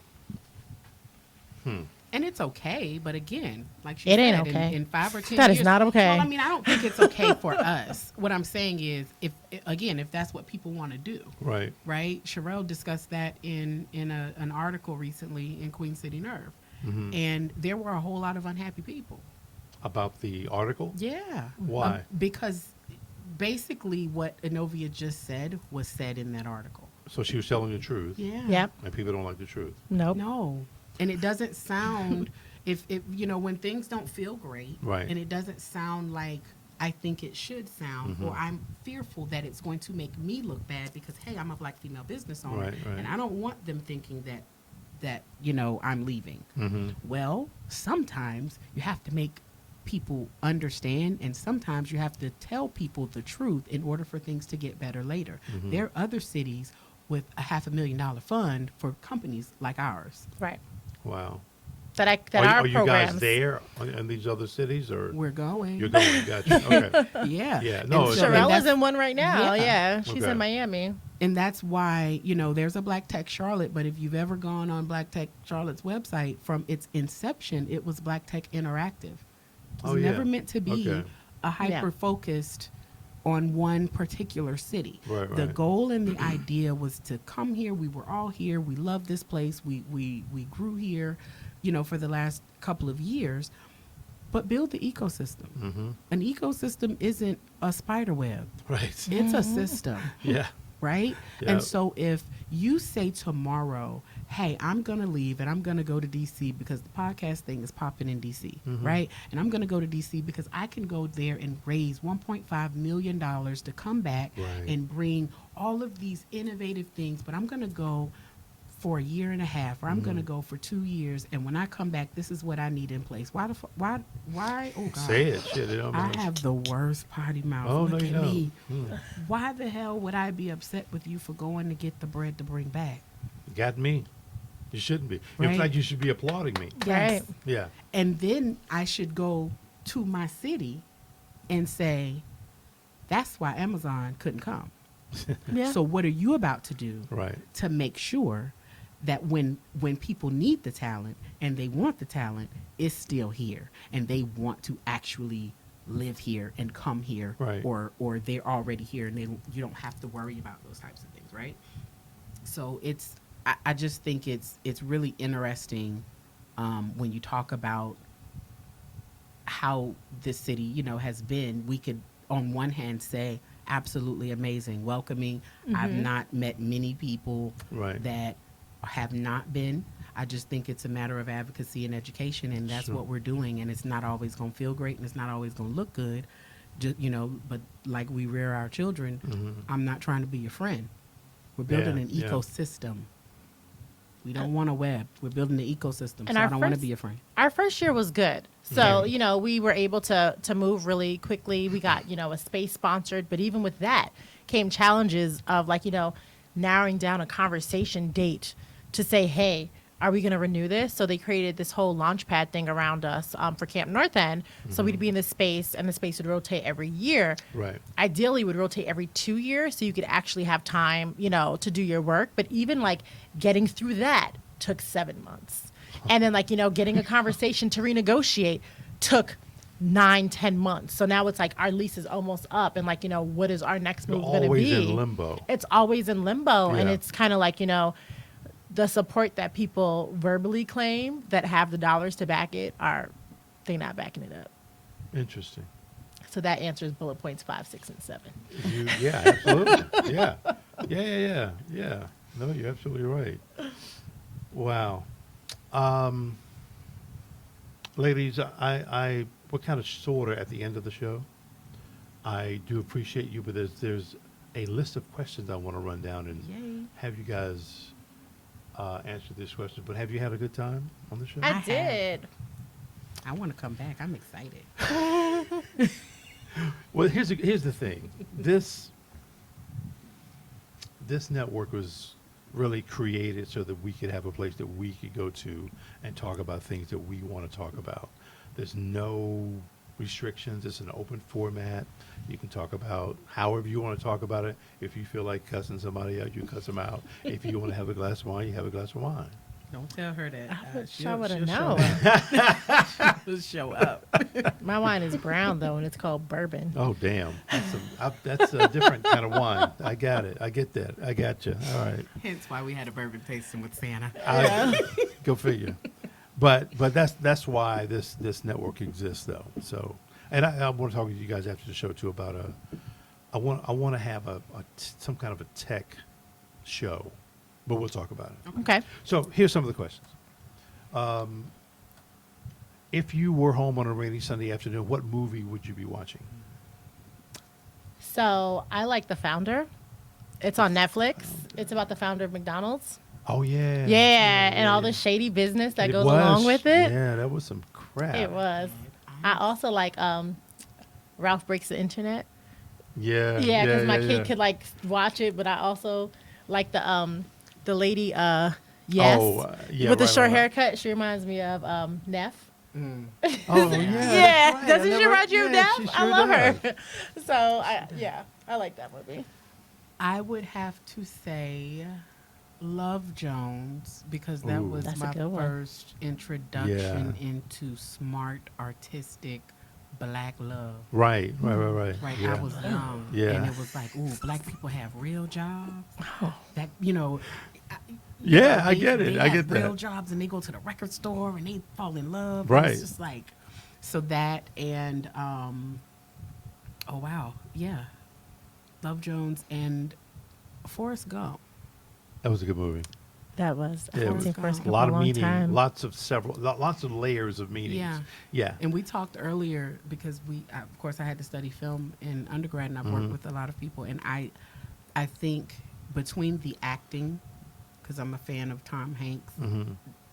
everything made sense, and I liked the way they told the story. Right. And if you have to be super smart in order to get it like it was supposed to be Yeah, told, yeah, and it's yeah. one of those every time you watch it, you're going to pick up something else. Right. Like most Right. brilliant people do. It's I like need to watch it again. I haven't Yeah. watched it in my adult life.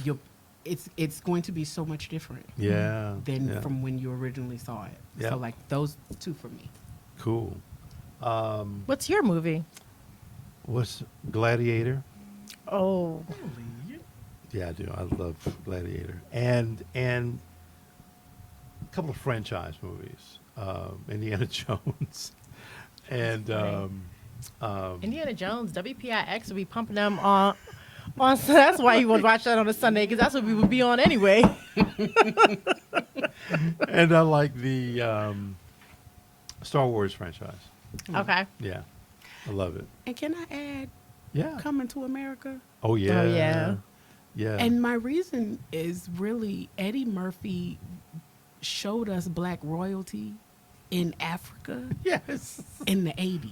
I know, right? And it was for in Queens, some- where I'm from, Yes. so I love that Oh. And movie. for some people, especially in the South, like I grew up in Atlanta, Right. we didn't see that a lot, Mhm. right? So it was, Coming to America. Ah, that's before cool. Wakanda and before Before Wakanda. Yeah, Black Panther Wakanda, was like, cool okay, though. before That was Wakanda. that was a good Wu-Tang movie. Conda. Yeah, but before all of that, Yeah. we saw black kings, and James Earl Jones Yep. was our kingly lion voice before the Lion King Yeah. Yeah. in Yeah. Coming to America. Like I can watch that movie a million times. Okay, Yeah. I'm done. Yeah. This could get into a long We not conversation. I won't do it. So I just answered it. we're gonna skip that and just talk about what do you Okay. think about Black Lives Matter, Me Too movement? Not good. Good idea. I think Worth that, it. Not worth it. I think both are very worth it. Mm. I think Black Lives Matter is worth it on a whole different spectrum, and Yeah. I wish that right now for me it's like 180, and I can't wait till it hits the 360 where Mhm. everyone is understanding in all different levels Right. of, Right. of levels of intelligence can connect to the movement as far as Me Too. I am on the line of that because I agree wholeheartedly with the movement, Sure. and I think that it is extremely necessary. However, because of the type of work that I do in the entertainment industry, and I've been in this industry for a very long time when Right. there was no such thing as Me Too. Right. You know, I also have empathy for the other side of that. And I don't think as women we give enough education and to men. We expect them to just know sometimes, and I don't think that's fair. A Right, lot I of agree. I times. agree with that. Yeah. So yeah, I am on the fence of that, but because of the work that I do, I can take on a client that's having issues in Me Too and provide that empathy, you know, and sort of help Yeah. get their reputation I either get back that. on track or Yeah. save them from an actual catastrophe, Right. right? So yeah, that's where I'm at. I think that movements like both are important. I think that like, you know, the protests behind it, it takes a certain type of person to do those, Oh, and sure. it's not me. And so I always root for people who can do that because our work looks different. And I think that in these spaces, everyone's work should be respected. Right. Like what Black Lives Matter does, I can never do, but what we can do is put people in these jobs that, you know, pay them Right, more to right, get them right, out of the right, right. situation. Yeah, you're you doing know. your part. Yeah, Yeah. that, you know, that they're in. So I think that everyone coming together for a bigger movement of pushing us all the non-white men forward is where all of these silos are moving to. That's Right. what it is. Right, right. Yeah. I don't see no white men saying Me Too. Well, they say it, but they say it because. They do it. Right. Well, Exactly. Okay, yeah, good And point. Yeah. And that's the thing, yeah. like Black Lives Matter, Me Too, what they all have in common is that white men are not doing great things to them. That is. so- Ooh, yeah, yeah, that's true. So if all of these movements come together, some heads gonna get knocked A off. little scary. I know. Yeah. Immigration. Let them stay. Like, I don't understand why it's like, you know, if it's Irish immigrants or German immigrants, they could stay. Well, he clearly said that already. Exactly. Yeah. So it's kind of like, you know, if I'm fighting for my life trying to get over this border, and you know, it's twofold because some of these places are places where, you know, we vacation, and it's like, so true. you know, Yeah, and yeah. I always hate to, like, you know, get on these buses and go through these impoverished neighborhoods as I'm I going am back to my so with hotel, you, yeah. you know? So it's kind of like, you know, you want to save everyone. I think that some programs should be into place to make the transition a lot easier Right. than it is, because they're not murderers and they're not all rapists. No. Refer to Me Too Yeah. and Black Lives Matter. That's where those much. people that are harassing the Black Lives Matter and the Me Too, like, that's where the racist, rapist Right. confuse the C and the P for a second. Yeah, hello. But, and the Yeah. murderers, like, that's where they are. The immigrants are, you know, they just here trying to get a check, send back home, bring their family here. Right. And That's so true. Yeah. I don't. For immigration for me, one, I don't think our borders should be criminalized. I think it needs. At all. It has Fixing. to be. Yeah. You know. But updating. even with that, that's normal. Right. Right? Yeah. That's normal. You're just not going to let, you know, I lived in Savannah years. I have family there, you know, some of my best friends are there. You're just not, they don't just let any blow Joe roll up on the coast where the ports are Right. and just come in with machine guns and dope, Right. right? They check all of the boats. Oh yeah. The same security you have at a port in Florida or at a port in Savannah or at a port in Charleston, put that same security, you know, and it is what it is. Don't let them bring anything bad, but mind you, they're fighting over land that ain't theirs. at all. None of it. Right. And the whole El None of it Chapo is crew be theirs. building whole tunnels Yes. underground. Yes, None of indeed. this They're is like- theirs. So it's like, are you really putting people in cages and trying to send people back to some shit that you don't own in the first place? This is not yours. Right. And if we And all babies. left and they all left, you wouldn't know what the hell to do with it. So true. Like, real talk. Yeah. Yeah. That 1% is saving the majority of those companies. You Well, would be no, you're right, surprised though. how many meetings you're in, and it's like, this is a meeting about a meeting about a meeting to save the CEO from the meeting they just had. Yes. Right? And the only voice of reason sometime in those rooms are voices of color. They need us. They know they need us, Right. but they're not going to pay you $120,000. They're going to pay you $60,000 Isn't that the truth? to need you. Isn't And then that they're the going to get upset truth? and want to push those families right, across the way or whatever. Right. But, and I've heard people say all types of things. Who's going to do this? Who's going to do that? It doesn't matter who does it, Right. Right. right? This shit ain't yours. It's not yours. All right. What part of the human face is your favorite? Nose. Wow, that was quick and decisive. Yeah. It didn't have to be your face, but that's fine. I like noses. Wow. Yeah. They're just like right in the middle of your face. And they are at that, yeah. Lips. They shine with the light. It reflects. It kind of like, point of That is so symmetry. You've done your research on this. You see Your how quick she observations. answered that? Oh, yeah. That was thinks of that? quick. I like Boom. noses. I love people's noses. Yeah. I I would do. say lips for me. Okay. Okay. Yeah. I stayed away from them for years. Me too. Stayed away from lips? Yeah. Wow. Kissing is more intimate than anything. It's just because my lips are big and I people. stayed away from other people's lips. I don't kiss it. Everybody. Oh, that's what you Just mean. don't I'm kiss like, anybody what? and everybody. What? Lips. You know. Stayed away from. I thought you meant Stay your away from own. them. I'm like, yeah, I I'm don't talking kiss. about my You lips just, too. in college and your high school, everybody wanted to. I don't kiss just anybody here. That's funny. Them lips are everywhere, and you put food all on Mm-hmm. your lips and your mouth. Yeah. Well, But that is my favorite there part. it is. I like eyes. Okay. Yeah, I do. See a lot. I can see that. Yes, you can. Mm. Yes, indeed. Favorite restaurant? I don't care what it is or where it is. What country, it doesn't matter. If I could eat something right now, what would it be? So for like regular food, when I go home, there's this like Greek grilled chicken spot that I used to live above when I lived in Queens, and they make this like char broiled chicken on the grill with pita bread, and they have this Yeah. really good Greek salad. That's good stuff. Yeah, it's almost has like a Peruvian kind of flair. But okay. yeah, anytime I go home, I drive to Queens and get that chicken. Mm. So I have a lot of favorite restaurants, and I'm not going to name them You all. have a lot. But there's a I do place too. here. What I said, what is your favorite? What is Well, there's a place here, Sub One. Oh, that sandwich place that you like. And those black people make the best sandwiches. are you a sub? Sub One. Where is it? It's uptown. It is on Graham. Alvin Graham Jacobs told and- me about it. If you ever need anywhere that's black owned, that black people have, Right. ask Alvin and or this one. I And ask they'll Cathay. tell you. Oh, you do? Yeah, I ask Okay, Cathay so anytime I need a black restaurant. So I'm sorry, Graham and what? Or what's it? It's right past, like if you came off of Is it 277, it's like near right Orlando? there. Oh, it's I'll get you the address. But Yeah, it's Sub One. that's- The, okay. the That's restaurant good is to know. Sub One, and I think it's at Sub One on IG. But they're nice. right. They treat me well, and the sandwiches are good. They make them like you want them. It gives you that Love Philly sandwiches. feel, but like it's just I don't know. I like it, and it's Yeah. $5 for a Yeah, whole lunch. You yeah, could yeah. split a $5 Yeah. sandwich. Right.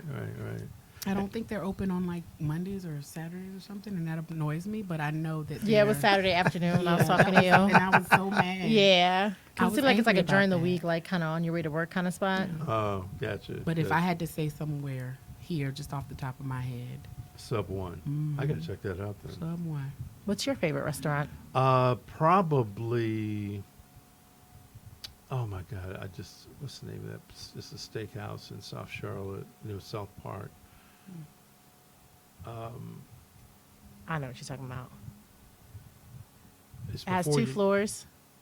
It's Yes, across it from the does. burger place. I think Across from American Burger. What is it called? close to that, but It's yes. not. It's not Fleming? Fleming's. No, No. not Okay. Fleming's. Damn. I know what you're talking about. Y'all just I getting can't hungry think of the thinking about it, name. aren't you? Everybody getting hungry. They have a good happy hour. Let me just say it like this. And I love Loft That's a and Cellar. good ass steak. Oh, I love Loft What? and Cellar too. Loft and Cellar has good. What is it? food. Loft and Cellar, black no. owned, uptown. Really? The hell am I Right mad? behind the ball Damn. stadium on 4th and Poplar. Right. Okay. Right on the corner. I gotta check that Great out. food. Yeah, and I good talk drinks. about food all day now. you know. Oh, all right. We're gonna move on here. Yeah. Favorite drink or cigar if you smoke? Well, we already know what I like to Yeah. drink. Yeah, bourbon. Yeah. That I'm a bourbon wine. tequila fan. Oh, I drink tequila. I do not shoot it.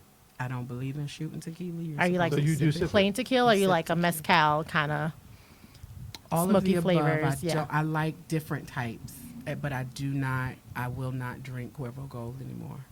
What's wrong with that? Cuervo is Is it the devil or I something? think I did too much. of it. So no, and no cigars, cannabis, but no cigars.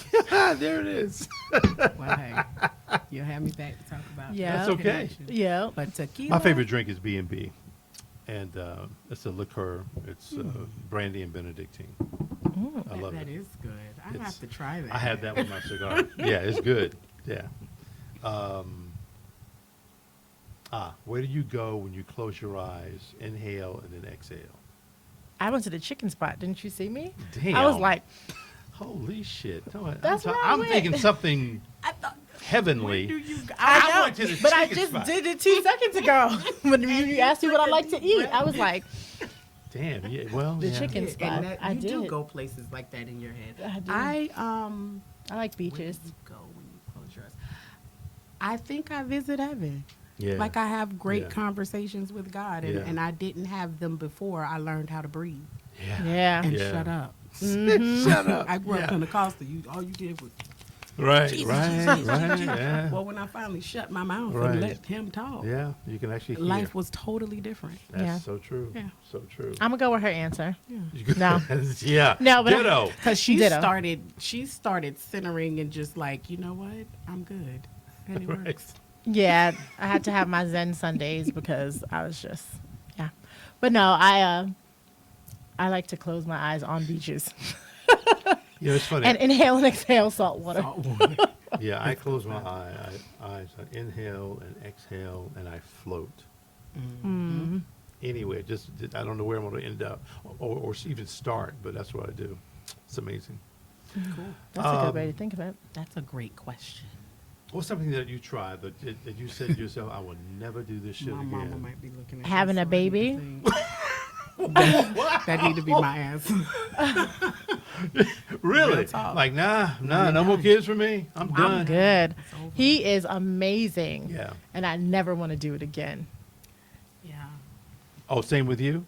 probably. Yeah, because I was thinking to myself if my mama was watching, but I have tried, Close the door, Mike. other things. Okay. My mother may be watching, and if she is, Hey, then Mom. I love her, and what she taught me works. I will never try or do any other drugs.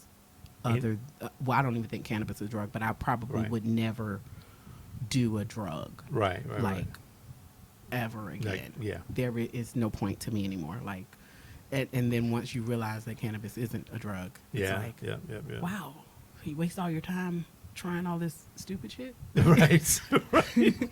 I've always know? been scared of drugs. Yeah, but that, and then I have that fear. You die, and your mama gonna get your paperwork, and she's gonna be like, "That was in there."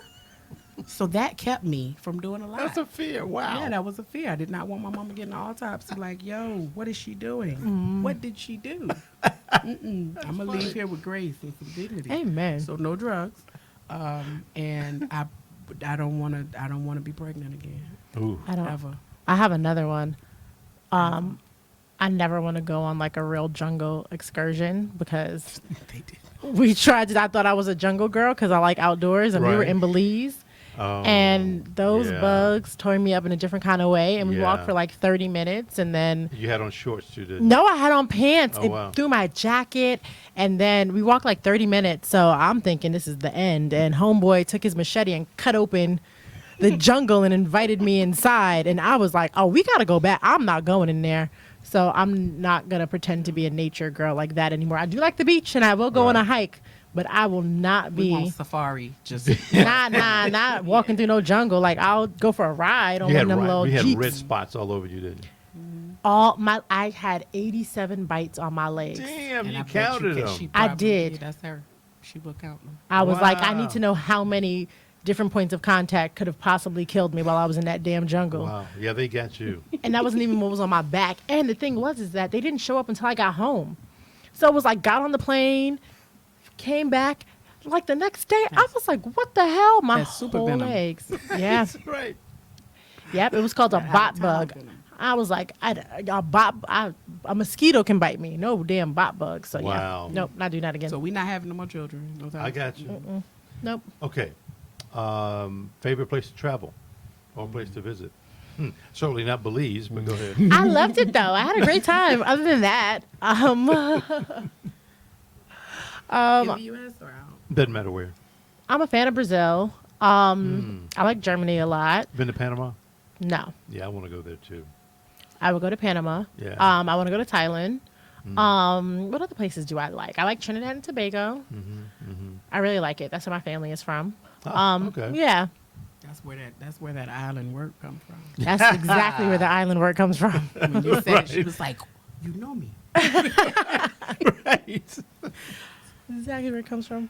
I liked Texas. I like That is Texas So too. weird. Really? I like Austin a lot. What? I mean, what part? I mean, is there any part? Everything? What? I think I enjoyed the diversity. When I was there, I was sort of there as a stranger. I used to Right. tour with Universal Circus for a few years. Did you really? Yeah, and so you don't get to enjoy the cities that you're going to when you're on tour. And then I've Right. had clients to tour afterwards, so it was a lot, just. Yeah. And I can't really name certain places because I didn't get to enjoy them Yeah. like that. Right. Yeah. But New Orleans is somewhere that I went recently that I would go again. Right. Like, not for the storms. I would want to live there. Sure. Like, it's Yeah, it's makes just like sense. Savannah.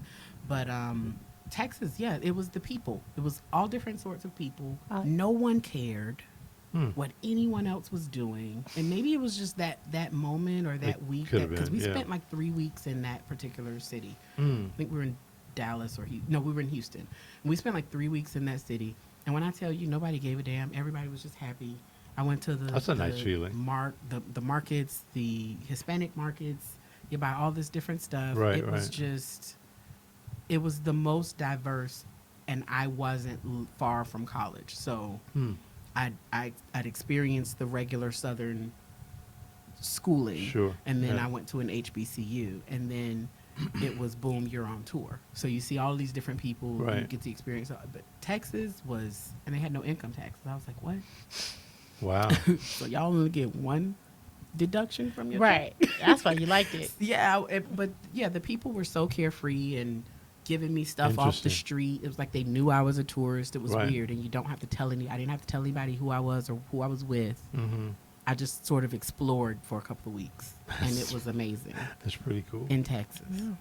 Okay, ladies, I've got one last question. This is the best one. At least I think it's the best one. So, what or who is God? I'm not asking you if you believe, but I'm just saying what or who is God? You want me to go first? You can.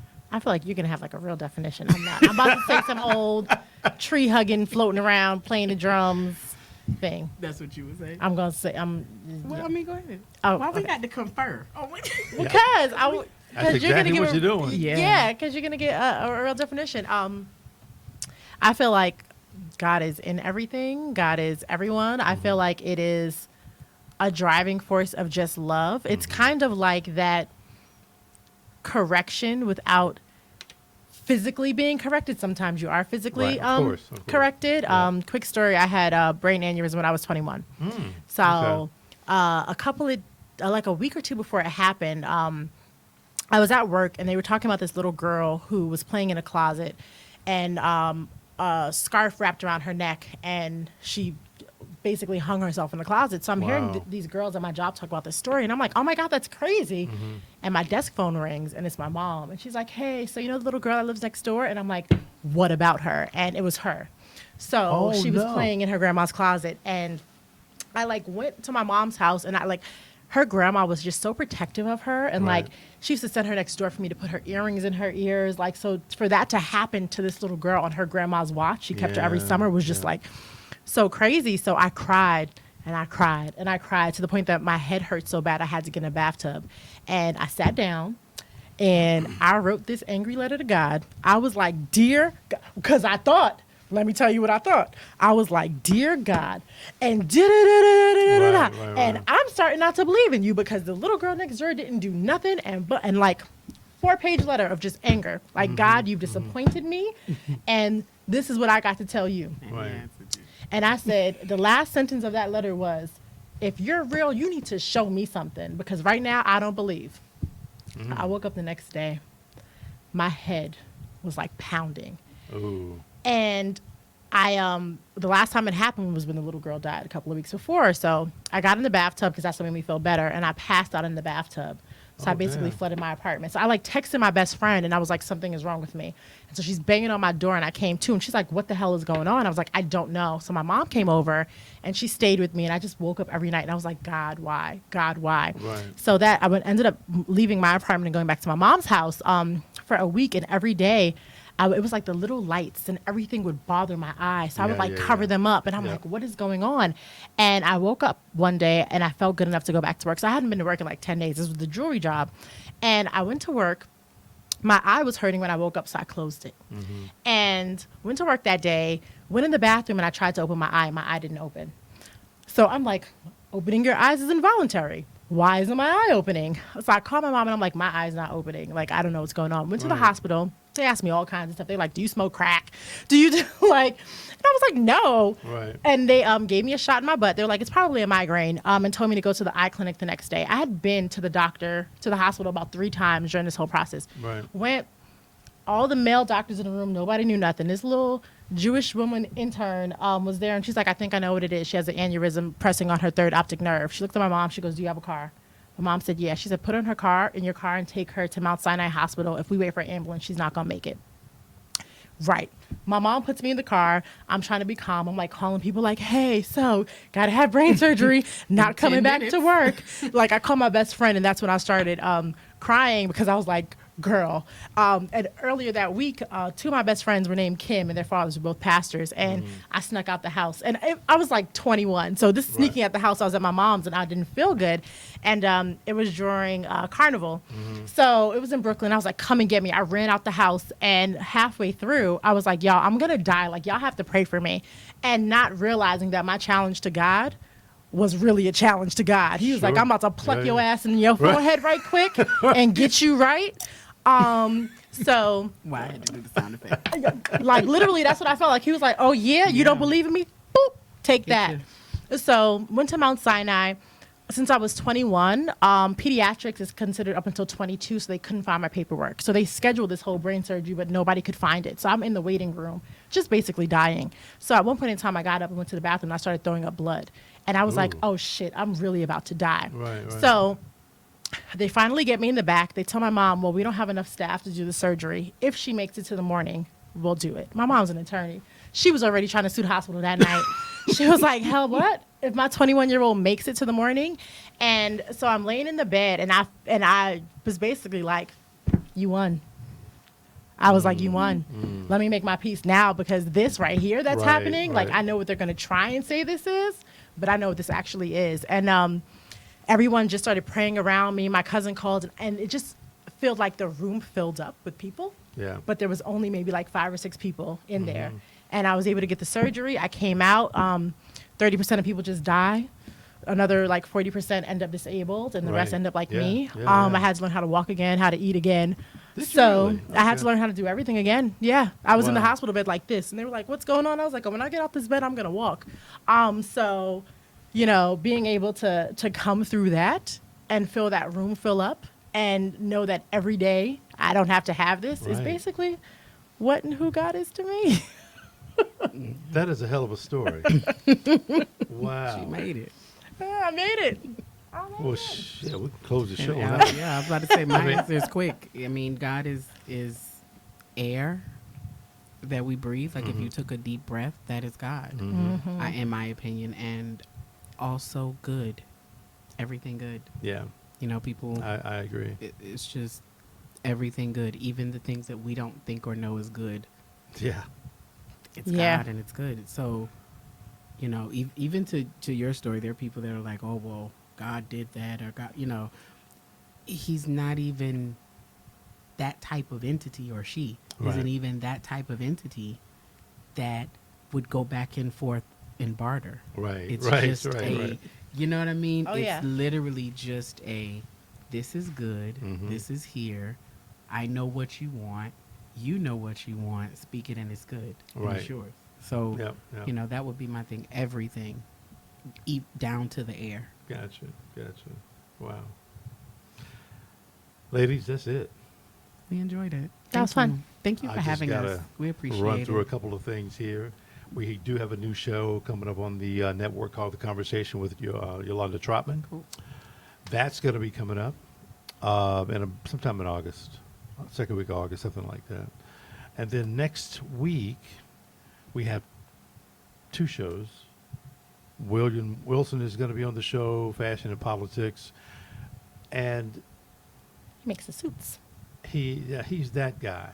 Mm-hmm. But he has a ton of conversation. Okay. This brother can talk about a lot of different shit. A lot. So he's coming on the show. And that's on Monday. Then Wednesday, Lakeisha Harris is here. She has a book called Heal, Date, Thrive, Relationships, and the Impact on Our Mental Health. Oh, That's gonna be a nice. good Yeah. Conversation. That's going to be a really good conversation. Do you have experience in this or something? Or? Y'all men are a mess. That's what I know. And it has impacted my mental health. So boom, right there. Lakeisha Harris, get it, Yeah. girl. And in my experience, it is really going to be a great conversation. I watched it. You know, my significant other was totally opposite than what he is now. So watching those, and then you have the same characteristics that you always had. Right. They're right. just being utilized for other things. So watching someone heal and thrive in a relationship as you do it and grow together is very interesting. And we're not married. So Well, the book says it's every woman's little black book. they need it. Talk to Well, you know, them, damn it, Ms. sometimes Harris. we need it too. Yes, All right. Yeah. How about that? That's, I'm really, yeah. You do. No, I just felt like saying that. Folks, thank you very, very much. I appreciate it. You guys were great. Thank you so much.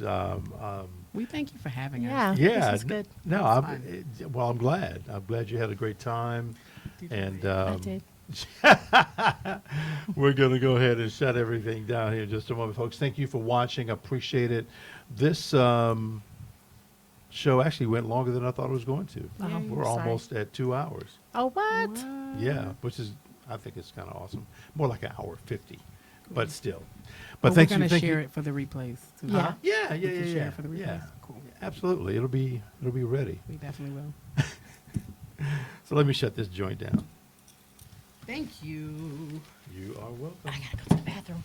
Where is it? It's straight up the hallway, and there's direction. 3 up that way. You'll see You them. gonna run?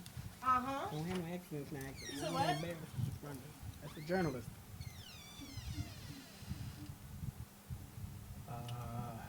Cool. You have iPhone, so I won't be able to charge my phone till I get in the car. Thank you for coming, Kadeem. No, I got a charger somewhere in the car, huh? This one. Thank you for coming. What time you want to get up in the morning? What's the date tomorrow? Wednesday? So you do this live and you record and post it too? Well, I don't have to post it, but it's already live, and it will. You can just watch the live feed. You put it up? I do it. Now, what do you? Don't you set up podcasts and stuff, right? Well, where's your menu? Send me some stuff. Where's my menu? Yes, or your list of services and prices. It's a secret. No. Because clearly you just wired everything up and you can not press just a button, but just a couple of different Right. things, almost like a control center. Yep, exactly. So, and the setup isn't super difficult. Just have somebody come